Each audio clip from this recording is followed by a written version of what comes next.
a lua influencia no parto? Será que grávida pode comer sushi, pode ter contato com gato? Será que se você sente azia na gravidez significa que seu bebezinho vai nascer cabeludo? Vem comigo que nesse vídeo eu vou esclarecer, desmistificar mais de 15 mitos aí pra você. Então vem comigo que esse vídeo, além de divertido, está muito esclarecedor.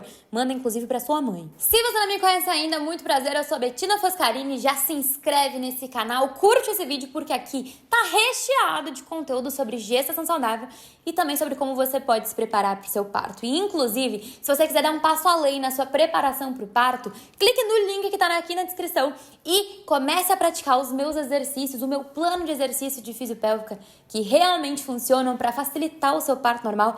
Clique aqui e vem se juntar a mim e as mais de 15 mil gestantes que estão praticando os meus exercícios e facilitando o seu parto normal. Dona grávida, não sei se você já me conhece, mas eu não tenho um perfil de ficar ditando regra aqui pra você.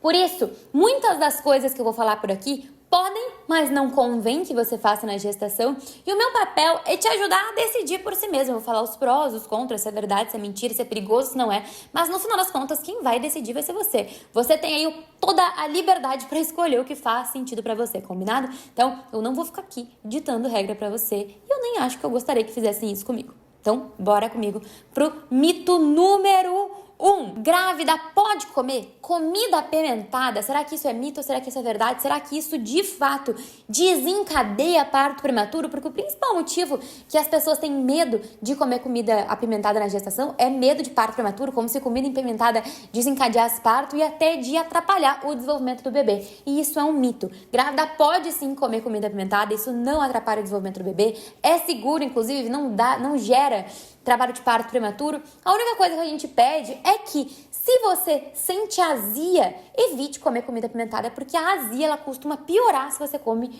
comida apimentada durante a gestação, mas não vai atrapalhar o desenvolvimento do seu bebê e também não vai gerar parto prematuro. Deus quisera que comer comida apimentada pudesse acelerar o parto. Muita grávida aí tá lotando os restaurantes mexicanos por aí. Número 2. É verdade que mãe pequena, mãe que tem uma pelve pequena, não tem passagem? Aí a gente precisa ter uma aula aqui de biomecânica. Tem muita gente que fala, o motivo desse mito é que as pessoas acham que a pelve, ela é uma sentença. Se a mãe tem uma pelve pequena, não vai ter passagem. E a primeira coisa que a gente tem que esclarecer aqui é que, de fato, existe uma condição chamada desproporção cefalopélvica, que é quando esse orifício aqui, esse anel da pelve, ele tem uma desproporção com a cabeça do bebê, e o bebezinho tem uma dificuldade de passar. Então, isso existe, mas a gente só descobre que uma mãe tem desproporção cefalopélvica se, por acaso, ela passar pelo trabalho de parto, dilatar os 10 centímetros do útero e o bebezinho não conseguir passar. A gente não tem como avaliar, fazer um exame da mulher, olhar ela por fora e dizer assim, olha, essa pelve é muito pequena, muito estreita, o bebezinho não vai passar. Por quê? Porque a pelve se movimenta, a pelve aumenta o seu tamanho durante o parto. O movimento do seu bebezinho e da sua pelve facilitam o bebezinho a saída dele na hora do parto. Por isso que mães pequenas podem ter parto normal e mães, muitas vezes, que têm uma pelve maior, podem, por acaso, ter uma desproporção cefalopélvica, porque tudo é um binômio. O movimento da sua pelve e também o tamanho da cabeça do seu bebê, certo?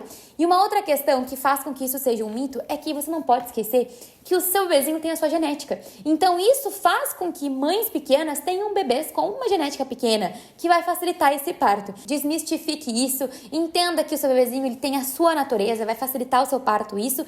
E uma observação que eu como fisioterapeuta posso te dizer é: você não tem controle sobre a desproporção cefalopélvica, mas você tem controle sobre os movimentos que a sua pelve pode fazer para facilitar o seu parto. Então, a minha orientação para você é: pratique movimentos que facilitem o parto. Se você quiser meu convite, é o primeiro link na descrição para você praticar os meus movimentos. Número 3. Pintar ou alisar o cabelo na gestação. Será que é mito ou será que é verdade? A grávida realmente não pode pintar o cabelo na gestação? E eu quero dizer para vocês que isso tem uma origem muito bem fundamentada. A gente sabe que a nossa pele, ela é o maior órgão que a gente tem no nosso corpo. A pele, ela é um órgão, ela absorve tudo para a sua corrente. Então, nós temos que cuidar tudo aquilo que a gente fica expondo à nossa pele, porque isso tem potencial de ser um disruptor endócrino. O que é isso, Bettina?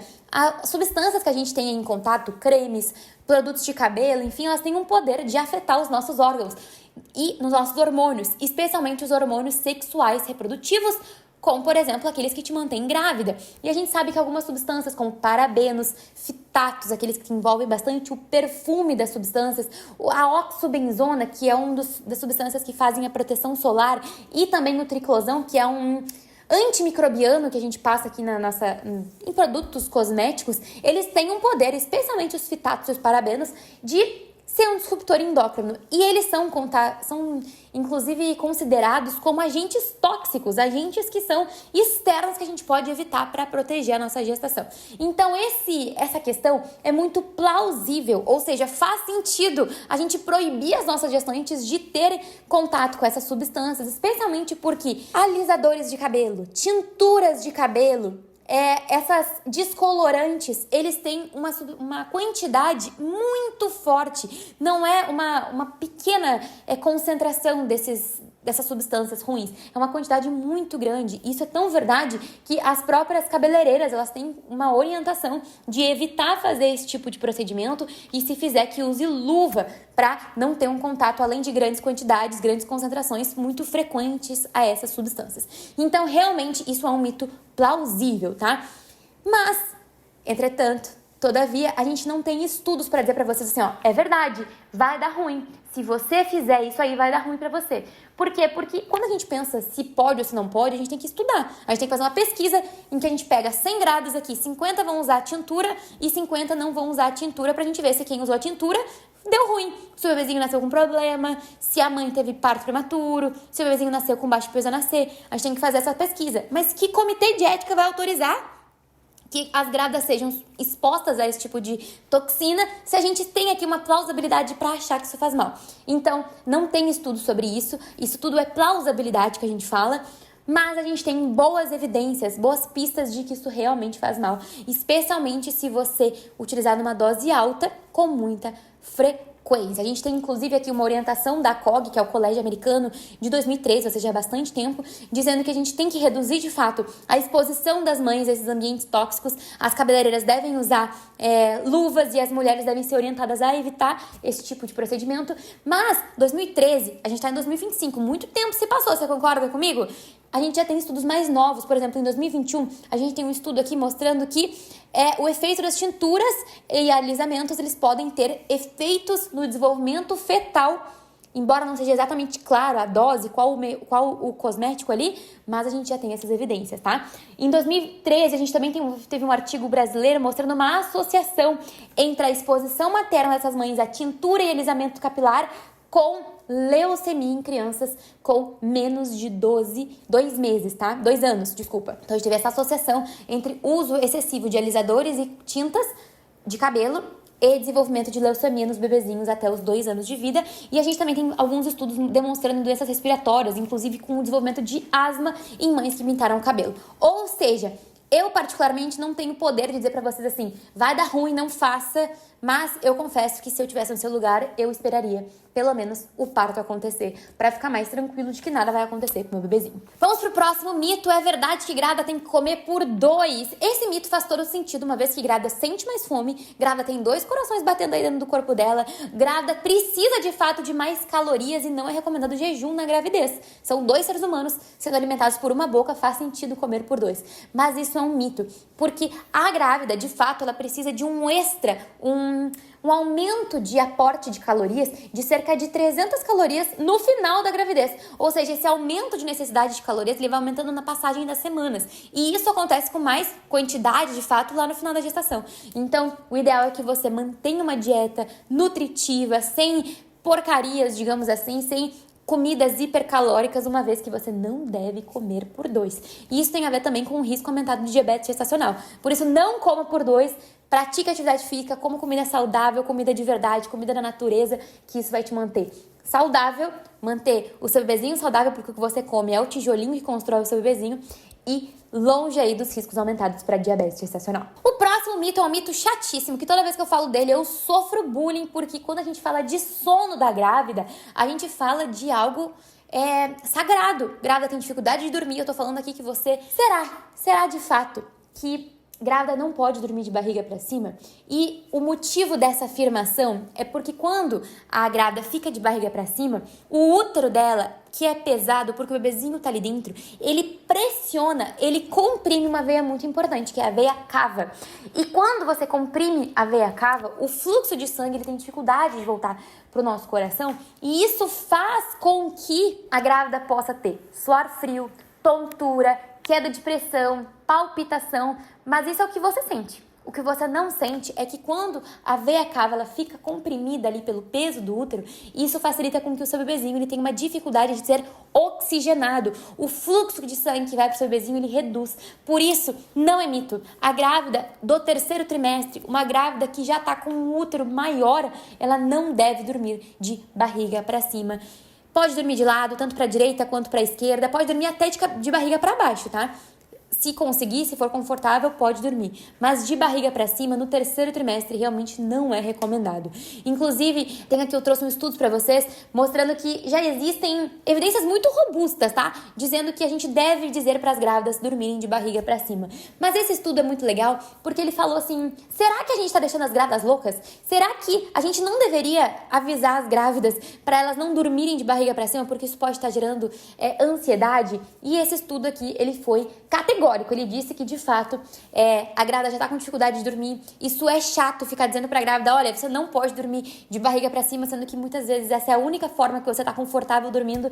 Mas o estudo foi categórico. Ainda que gere mais ansiedade, é melhor a gente avisar vocês, uma vez que eu não tô falando de você ficar deitado um pouquinho assistindo uma televisão, ficar um pouquinho fazendo um exame de barriga pra cima. Eu tô falando de você dormir, passar muitas horas tendo essa compressão muito intensa da veia cava e você não tá sentindo. Quem tá sentindo a restrição é o seu bebezinho, e no longo prazo isso pode trazer manifestações que a gente não vai ficar feliz em sentir. Então, se você só tá com facilidade em dormir de barriga pra cima, prefira dormir mais sentada, prefira ficar alternando os lados, dormir uma rede, por exemplo, pode, mas tente não dormir de barriga pra cima, porque os estudos são categóricos, tá bom? Prevenir estrias é um assunto muito polêmico, né? Porque a gente sabe que uma pele desidratada, né, ela tem mais chance de ter estrias. Por isso a gente vai passar creme, a gente vai tomar água, porque tudo isso, teoricamente, vai ajudar a prevenir estrias.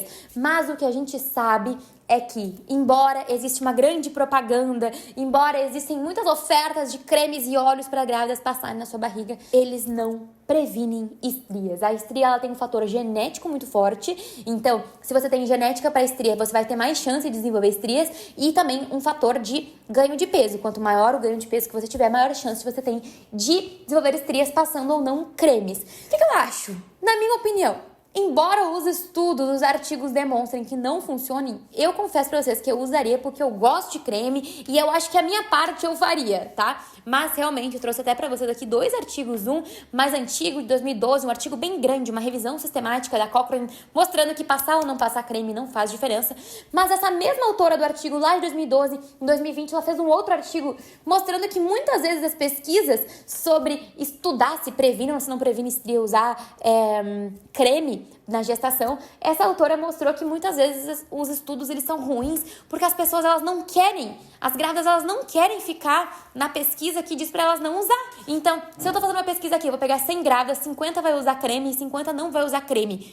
Eu não vou querer ficar no grupo que não vai usar creme porque na minha cabeça faz sentido usar creme, a minha parte eu vou fazer. Então, meu conselho pra você aqui é manejo de expectativas, né? Se você passa creme e desenvolver por acaso uma estria, não fique triste. Mas se você, como eu, ainda que digam pra gente que não funciona e quiser usar, tá tudo bem. O creme não vai te fazer mal, entende? Como, por exemplo, dormir de barriga pra cima vai fazer mal. Mas usar o creme não vai. Inclusive, é um momento ali que você pode relaxar, ter um contato junto com o seu bebezinho. Então, pode passar creme, sim. E a gente vai para o próximo mito, que é o mito de é possível a gente descobrir o sexo do bebê? Tem gente que fala que a barriga pontuda significa que é um menino e a barriga mais redonda é menina. Tem gente que fala que quando a mãe tá com muita vontade de comer salgado é homem, ou quando é muito doce é menina. A mãe que tem pouco enjoo tá grávida de menino e a mãe que tem muito enjoo tá grávida de menina. Tem gente que fala que quando a pele tá bonita, quando o cabelo tá bonito, quando a mãe tá com um rosto mais magro, com um brilho, ela tá grávida de homem, e quando o cabelo tá ruim, quando o brilho some, quando o rosto tá gordinho, tá grávida de mulher. Tem gente que diz que se uma menina simpatizar com você é porque você tá grávida de menino, e se um menino simpatizar com você é porque você tá grávida de menina. Tem gente que diz que se o nariz inchar, você tá grávida de homem, e se o nariz não inchar, tá grávida de homem, se inchar, tá grávida de mulher. E a verdade é que isso tudo é mito. Não tem como você saber o sexo do bebê pelo formato da barriga, pela mãe tá com brilho ou sem brilho. A gente sabe, inclusive, que isso é bem machista, né? Ficar dizendo que a mulher, que a grávida de menina, vai perder o brilho, que o cabelo vai ficar ruim. Isso tudo é extremamente machista, você não concorda comigo? Mas, realmente, isso é mito. Eu acho até legal, tá? Eu acho legal, eu não me importo com esse tipo de piada. Eu acho que é legal você engajar com a sua família. Será que é menino? Será que é menina? E tudo mais. Mas, como eu tô aqui fazendo um papel de cientista do momento, de profissional de saúde, as únicas formas de você descobrir o sexo do seu bebê é através da sexagem fetal, que é um exame de sangue que você pode fazer a partir de 8 semanas, tá? É um exame particular que você tem que pagar por fora, ou pelo próprio ultrassom, na medida que seu bebezinho não for tímido, e mostrar ali a sua região íntima para você conseguir chegar na conclusão se é menino ou se não é menina. Mas infelizmente não é o formato da barriga, não é o brilho da mãe ou o cabelo feio que vai dizer se é menino ou menina. Dona Grávida, o negócio é o seguinte: eu vou te falar os 15 mitos, mas esse vídeo já tá muito longo, por isso a gente vai ter uma parte 2 logo na sequência. Eu quero saber de vocês, qual foi a sua surpresa? Qual mito desses aqui você ficou surpreendida porque você não sabia que era mito? Você tá pintando o cabelo na gestação? Você vai ou não vai dormir de barriga pra cima? Você acredita que dá pra saber o sexo do bebê sem ultrassom e sem exame de sangue? Divide comigo nos comentários. Um grande beijo e até a próxima.